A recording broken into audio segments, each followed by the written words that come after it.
Hello guys, कैसे हैं आप सब लोग। उम्मीद है अच्छे होंगे। आई होप आपकी स्टडी अच्छी चल रही होगी।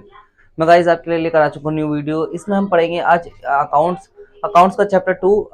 हम अकाउंट्स का पार्ट 2 पढ़ेंगे आज हम। मैं इसे एक दो पार्ट में और इस चैप्टर को खत्म कर दूंगा।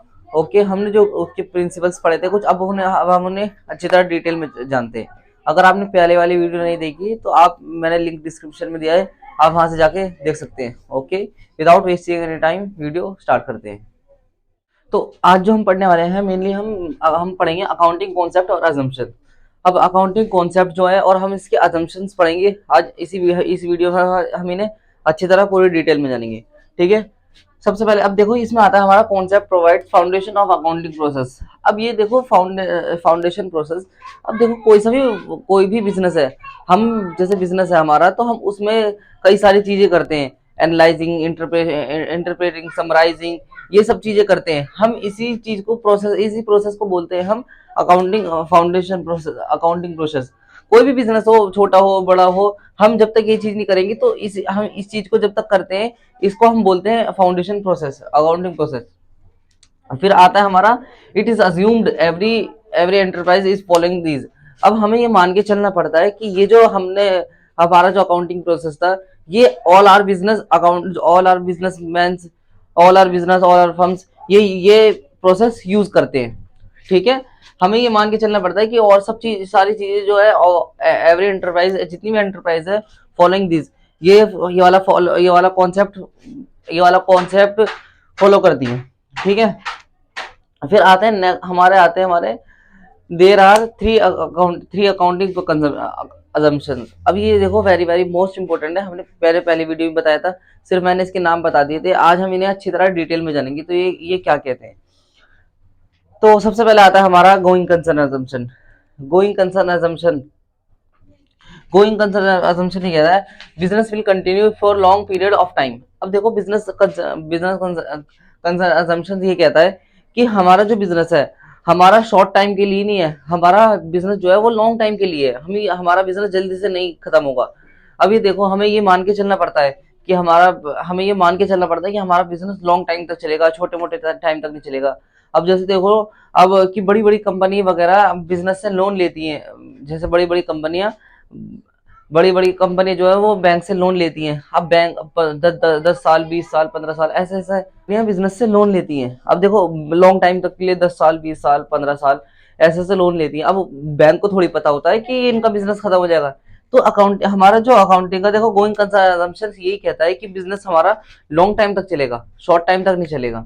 ठीक है, ये हमारा बिजनेस जो है, हमारा business will continue for long period of time. हमारा बिजनेस कंटिन्यू चलता रहेगा, लॉन्ग टाइम तक चलता रहेगा, छोटे मोटे टाइम तक नहीं चलेगा। ठीक है, हमें जल्दी से नहीं खत्म होगा। फिर आता हमारा देखो नेक्स्ट आता हमारा, ये very very important most important topics है, पॉइंट्स है। ठीक है, फिर आता हमारा कंसिस्टेंसी कॉन्सेप्ट। अब देखो ये कंसिस्टेंसी कॉन्सेप्ट क्या कहता है। consistency concept accounting principle policies will remain continue from one year to another। अब ये देखो, अब हमने फॉर एग्जांपल जैसे कि हमने कोई चीज हमने इस साल यूज करी है। इस साल जैसे मान लो हमारा फाइनेंशियल ईयर आ गया, जो चीज हमने उसे सेट करने में, उसे बनाने में, जो हम उसे निकालने में यूज हुई है, वही तरीका हम अगले साल भी यूज करेंगे। हर साल हम उसी मेथड को यूज करेंगे जो चीज हमने इस साल यूज करी है।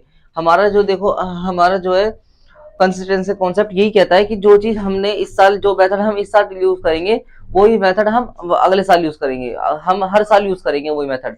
अब देखो कोई भी जैसे, अब मान लो स्टॉक निकालने के लिए कई सारे मेथड्स होते हैं।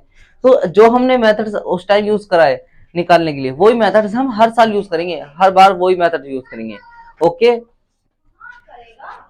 फिर आता है नेक्स्ट लास्ट आता है हमारा एक्रूअल कॉन्सेप्ट। अब ये एक्रूअल कॉन्सेप्ट क्या क्या कहता है।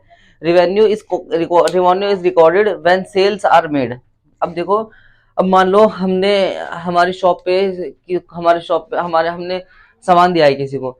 हमें ये है कि हमने सामान दिया है, सेल्स करी है, हमें एकदम रिकॉर्ड कर लें। पैसा आए या ना आए उसकी बात छोड़ दो, हमें सबसे पहले रिकॉर्ड करनी है। अगर मान लो अगर कोई उधार सामान लेकर गया मुझसे, उसने कहा मैं 15-20 दिन बाद पैसे दे दूंगा। अब ये देखो 15-20 दिन तक बाद मुझे याद रहेगा वो कि इसने मुझे पैसे दिए नहीं दिए। इसलिए रिकॉर्ड करना भूल जाऊंगा मैं उस टाइम पे रिकॉर्ड करना भूल सकता हूँ। इसलिए हमारा जो देखो एक्रोल कॉन्सेप्ट कहता है, ये कहता है कि हमने जो अगर हमने सेल कर दी, अभी सेल कर दी, तो हम अभी उसको रिकॉर्ड कर दें। ठीक है, फिर उसके बाद आता है हमारा देखो, फिर नेक्स्ट पॉइंट आता है हमारा, next and last point, expenses are recorded in which they assist to earn revenue. अब देखो हमारे जो खर्चे हैं, हमारे आने वाले होने वाले जो खर्चे हैं, वो हम रिकॉर्ड करके चले पहले ही। हमारी जैसे मान लो अगर हमें लग रहा है इन फ्यूचर हमारा कोई खर्चा होने वाला है, तो हम उसे पहले ही रिकॉर्ड करके चले, और हम पहले ही उसे एसिस्ट ऑन अर्न रेवेन्यू, उसे हम उसे अभी अभी से रिकॉर्ड करके चलें। ठीक है, आई होप गाइस आपको ये सारे पॉइंट समझ आए होंगे। मैं एक बार दोबारा बता देता हूँ कॉन्सेप्ट। हमारा जो चल रहा है अकाउंटिंग कॉन्सेप्ट और असम्पशन। कॉन्सेप्ट जो है हमारे concept provide foundation of accounting process. It is assumed every enterprises following these. There are 3 accounting assumptions: going concern assumptions, account consistency assumption, concept assumption, accrual concept assumption. Going concern कहता है business will be continue for long period of time. फिर consistency कहता है accounting principle policies will remain consistent from one year to another. Accrual कहता है revenue is recorded when sales are made. फिर last is है हमारा expenses are recorded in which they assist to earn revenue. मैंने आपको सारे point अच्छी तरह डिटेल में समझा दिए। हम अब हमारे इसके कुछ 11 प्रिंसिपल्स हैं, हम उसे नेक्स्ट वीडियो में डिस्कस करेंगे। ओके गाइस, हमारा यहाँ पर हमारे चैप्टर खत्म होता है। अगर आपको वीडियो अच्छी लगी तो वीडियो को लाइक करें, सब्सक्राइब करें, अपने सभी फ्रेंड्स पे शेयर करें। ओके गाइस, मिलते हैं आपको नेक्स्ट वीडियो में।